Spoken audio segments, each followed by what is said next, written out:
farming, outer space, alien molecules, and a partridge in a pear tree.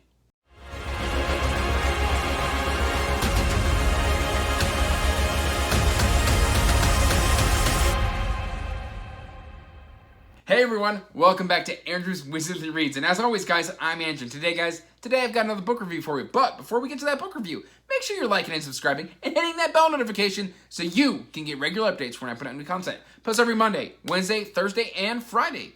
Now that said guys, today's book review is going to be book 2 in the Expanse, Calibans War.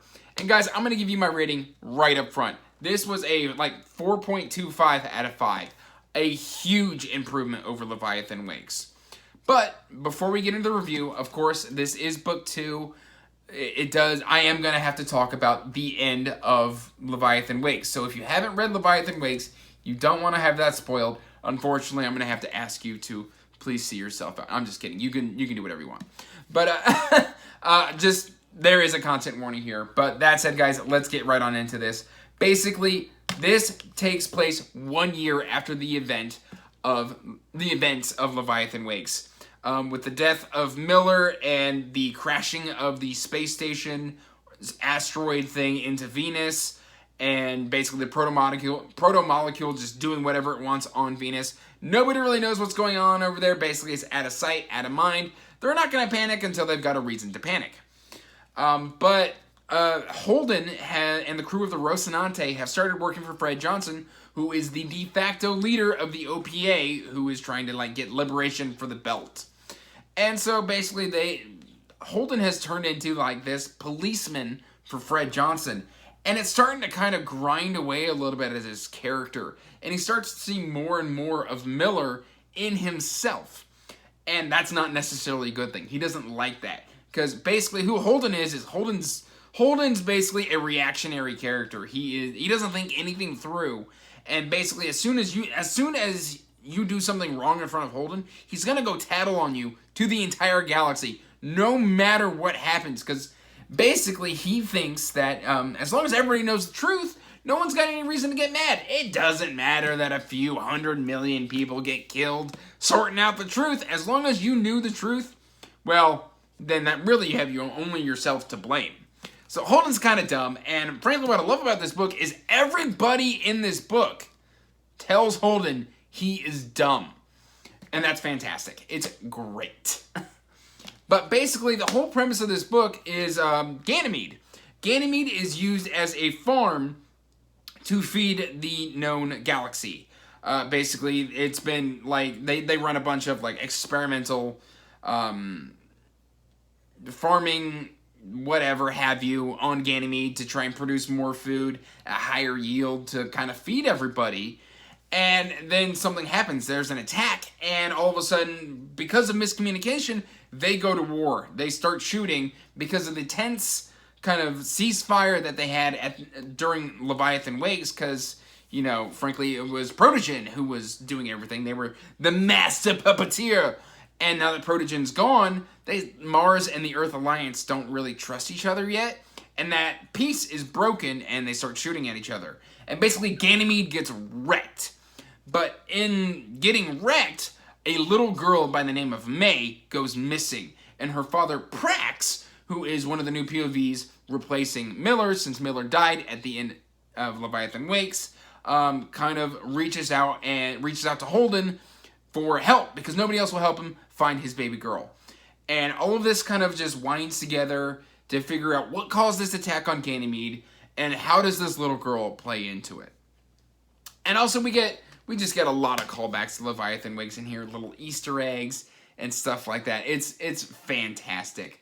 But speaking of Prax is a food scientist on Ganymede, and really all he wants is, he wanted to create new crops so that he could get higher food yields. That was his life's work. Basically, when we first meet Prax, his life's work is being destroyed. 8 years of his life just gone like that, because a satellite crashes into his farm, destroying all of his example, save one. And even he loses that even later throughout. So, literally all his entire focus is just finding May. He wants to know what happened to his daughter. And there's a clock, because his daughter has an autoimmune deficiency where without treatment, she will die within like 48 to 36 hours. So this whole book, I hate to say this, but May is basically the Schrodinger's child.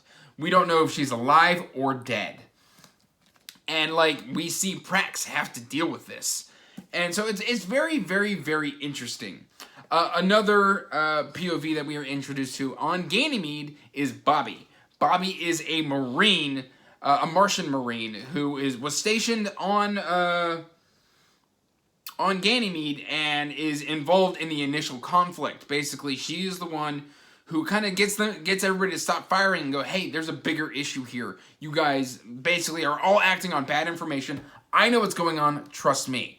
So then, in order to testify on what happened, she is sent to Earth after everything kind of fleshes out and the dust settles. So she is sent to Earth, where we meet yet another new POV, Avasarala. Sorry, it's a very, very difficult name for me to say. But because you're supposed to say it very, very fast, like Avasarala.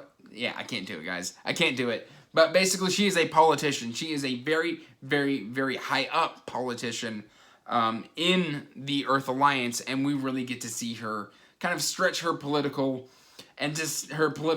muscles and play that game and play everybody. And she's just like, no, you don't understand. This is not how the game is played. We don't use violence. We use politics. We use maneuverings, misdirection, and we really get to see her shine. She is a foul-mouthed old woman, but she's a lot of fun to read.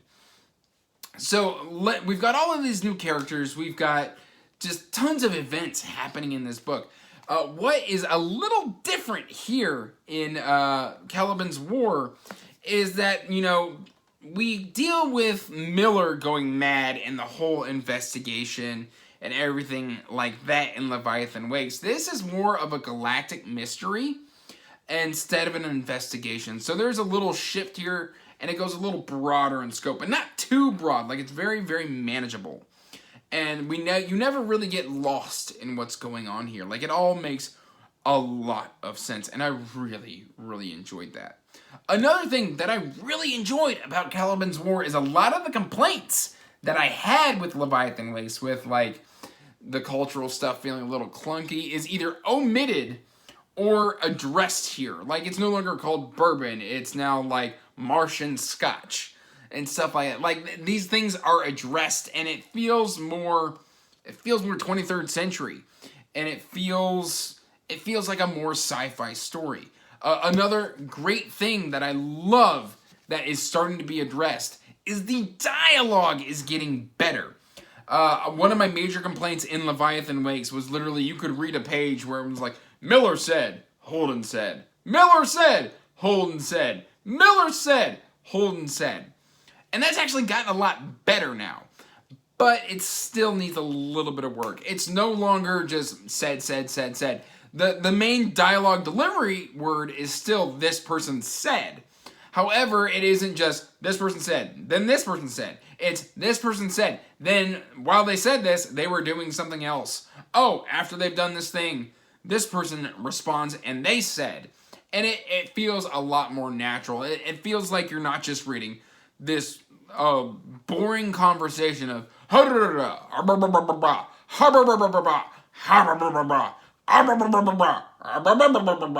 it feels more natural. And I know I look ridiculous doing that, but guys, it was a big pet peeve in Leviathan Wakes that I felt the dialogue was so weak. And a lot of that has been addressed here in Caliban's War.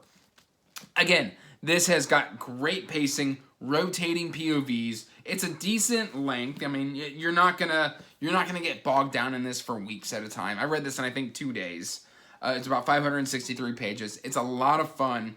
You got great characters. It's the introduction of a lot of just political intrigue, greater ramifications, and the kind of sci-fi nature being expanded in this book. Like, it already had spaceships, but it starts to feel a lot more space opera-y. Is that a word? I don't know, guys. You tell me. But that said, guys, I give this a solid 4.25 out of 5. A really, really, really good book. I look forward to reading the next one. So guys, let me know in the comments down below. Are you enjoying The Expanse? Are you excited for Calibans War? Are you an Expanse fanboy and or fangirl? You let me know in the comments down below. Or if you want to talk on a more regular basis, check the description down below for the link to the Whistly Duo Discord. Love to have you there. So, till next time guys, peace out. Stay magical. Bye.